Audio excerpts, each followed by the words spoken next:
agenda here, so I'm just gonna get right into it. So it's good to be back in Wichita. Of course, I was gone last week with the Paris Air Show with our economic development delegation. But soon we're going to have staff. We'll be going to district advisory boards to alert property owners that the community and the community about some forthcoming projects to pave dirt roads in District 1 and District 3. So some of the streets that will be paved with this program in District 1 are Poplar, from the edge of the pavement to the 19th Street. Lilac will be paved from Pike to Morris Street, 10th Street, from Pinecrest to the edge of the pavement. Also in District 3, we'll have Funston from Patty to Laura, Patty from Skinner to Funston, and Skinner from Patty to Laura. Again, this work is slated to begin in September. Paving dirt roads is one of our top priorities with the council and the budget last year. We're glad to see this now get into some action and to get some pavement laid down on the ground. So that will be in September, and of course our staff will be making the rounds to make sure that the public is aware of this new program. So with that, we're excited to have the Humane Society with us, but before we introduce them, we know that Independence Day is full of fun celebrations for people, and it can often, sadly, be very scary and dangerous for animals. So please make sure that your pet, cats, dogs alike, have identification tags with up-to-date information. If you leave your pets at home, or we recommend you leave your pets at home when you go into parties, firework displays, parades, or other gatherings. Loud fireworks, unfamiliar places and crowds can all be very frightening to pets, and there is a great risk that pets become spooked and run away. So be sure to check the fences and pens and make sure that they are secure so pets can't escape if they panic. Consider putting your pets on a safe, escape-proof room or crate during parties and, of course, during fireworks. The Humane Society and animal shelters see a lot of lost animals that come around during the 4th of July, so we want to make sure that people take these precautions so that their animal doesn't get lost and end up at the Humane Society. I would like to also welcome up Aaron from the Kansas Humane Society, who has brought a friend with him. Aaron, would you like to tell us a little more about the increase of lost animals around the 4th of July and really what you all are experiencing now at the shelter? Yeah. Please. This is Lucy.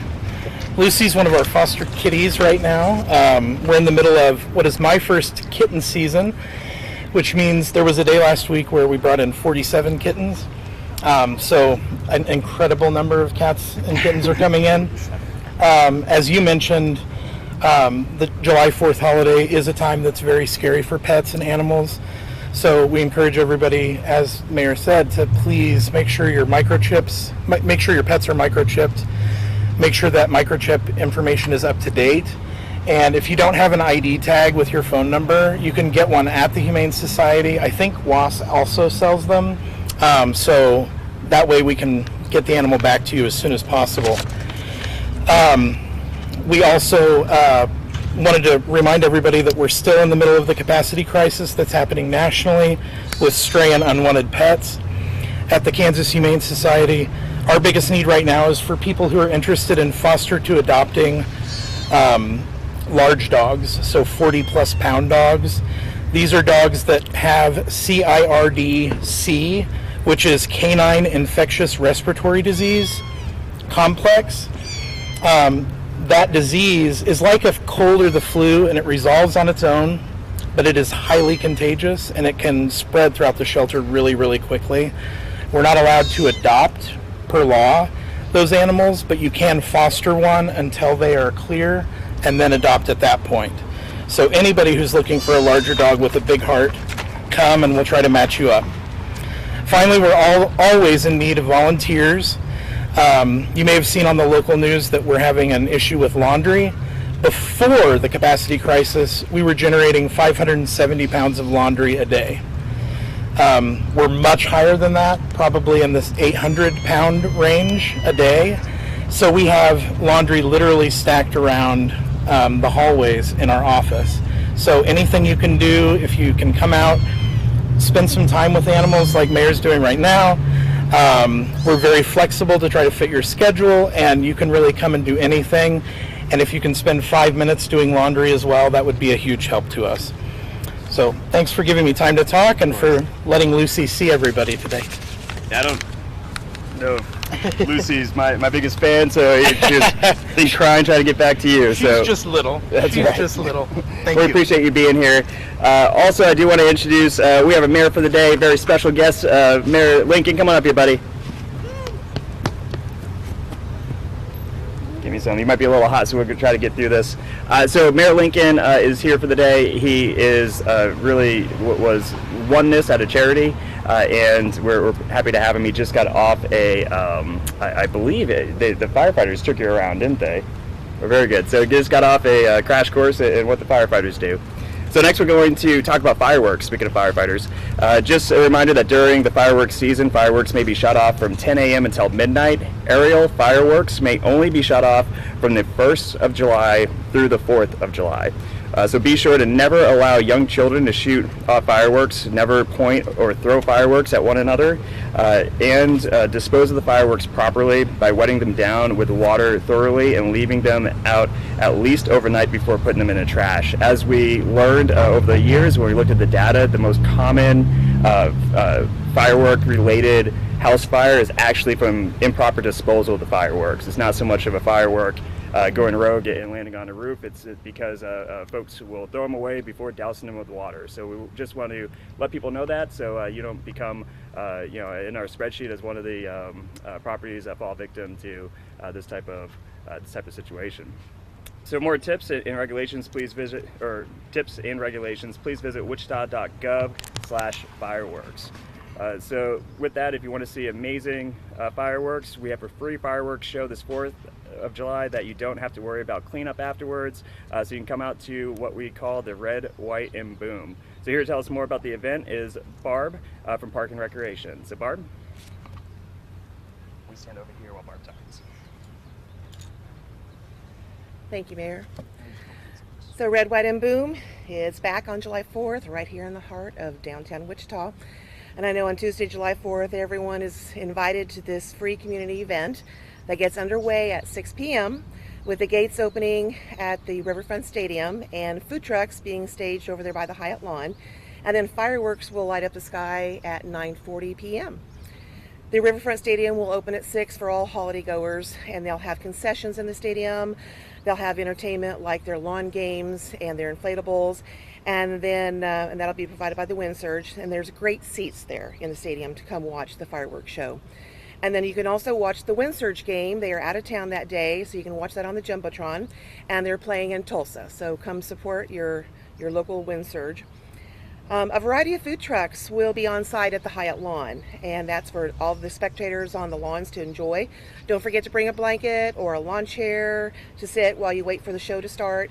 And you can watch the festive fireworks from the lawn, and it's a tradition that you don't want to miss, and there will be a lot of people over there, and it's got a great place to watch the fireworks. Local food truck favorites that we know that you're going to love that will be there will be Busy Bees, Hot to Trot, Smoke and Diner, and of course our favorite Kona Ice, which will be perfect with the temperatures that we've got right now. And then they'll all be in front of the Hyatt from 6 o'clock until 10 o'clock p.m. that night. It's important to mention the street and the river closures. There's not very many, but they are important. McLean Boulevard will be closed from Maple to Douglas from 5 p.m. until the completion of the fireworks show, because that's where the fallout zone and everything is. So that'll be until approximately 10:30 p.m. And then starting also at 5 p.m., the Hyatt entrance over to the Lewis Street, Maple Street Bridge there at McLean, that'll also be closed because that's where the food trucks are all staging, is on that road there. The Arkansas River will be closed from the Lewis Street Bridge to north of the Hyatt property line, and this is during the fireworks show. The Wichita River Fire Department rescue team will be patrolling the river to make sure that everyone is safe. We do encourage kayakers to come, but that is the zone that you will not be able to be in from that area from about 9:15 until, again, the completion of the show and the cleanup after that.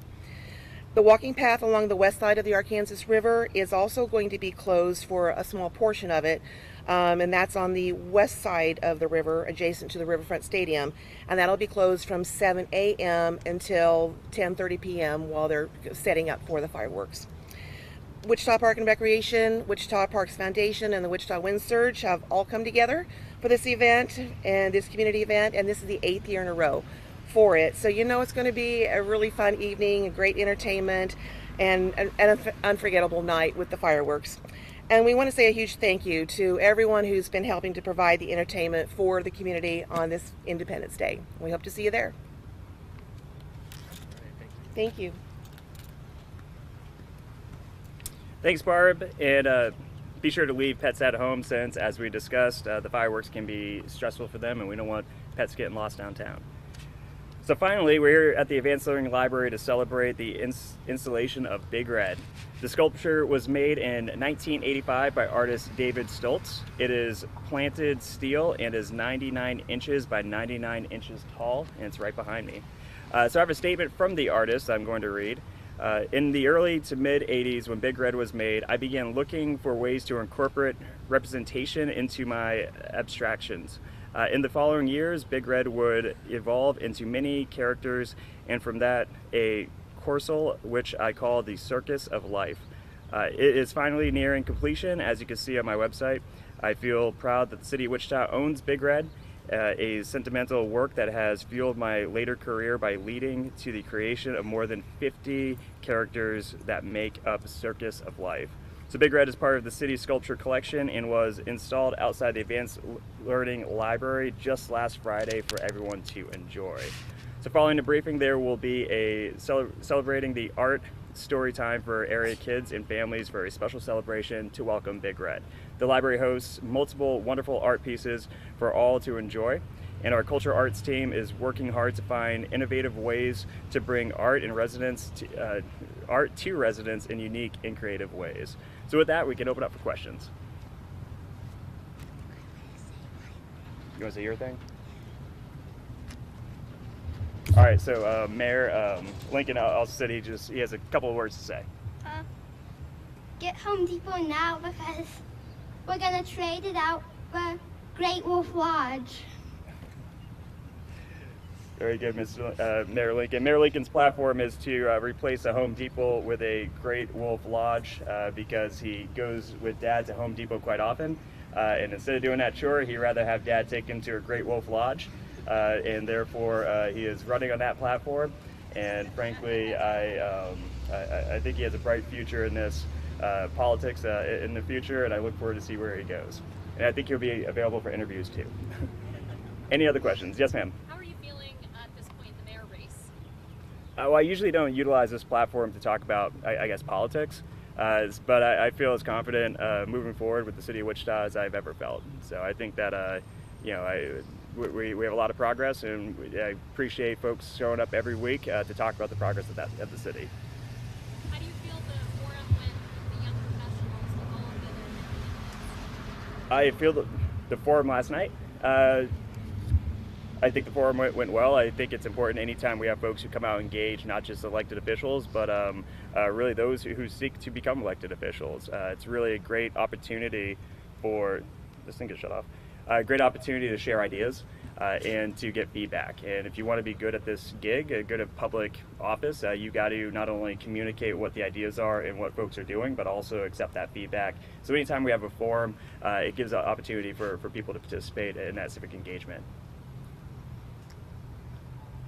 All right, anything else? Thanks, guys.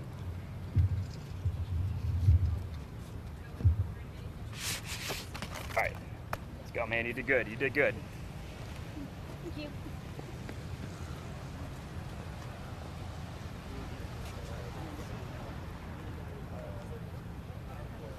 There you go. I couldn't resist. I said, I'm getting some Jayhawk vibes from that thing. Yeah, I mean, really. we got to get the head on it.